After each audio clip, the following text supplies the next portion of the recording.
बेखौथ' आं साननाय बादि बा नोंथां साननाय बादि जानायमोनब्लाथ' जों बुंनोनो हागौमोन सिगाङावनो खिन्थु दायो जिथु स्टेटास सुप्रिम कर्टआव थानाय केसा दा जोङो एप्रिलनिफ्राय हियारिं डेट मोनाखै मोनैनि जाहोना एप्रिल दानावहाय जों खबर मोनफैबाय जोंनि सुप्रिम कर्टनि एडभकेटआ बुंबाय जे जोंनि जाय जाज मेइन जाज माने 2 जाजेस बेन्च जेरावहाय बे केसखौ सायदों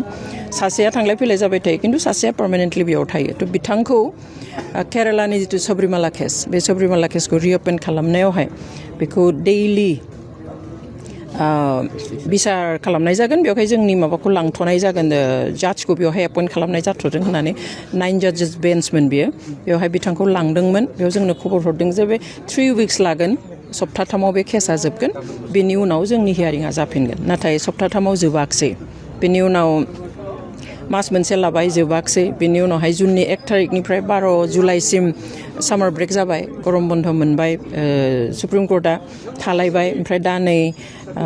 दिनैथ' बिसानो जाफैबाय दासिम हियारिंनि लिस्टेड जाथ'वाखै दोनथ'नाया गेजेराव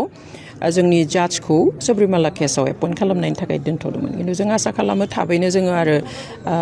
हियारिंनि थाखाय माने डेट मोनगोन होननानै जोङो आसा खालामो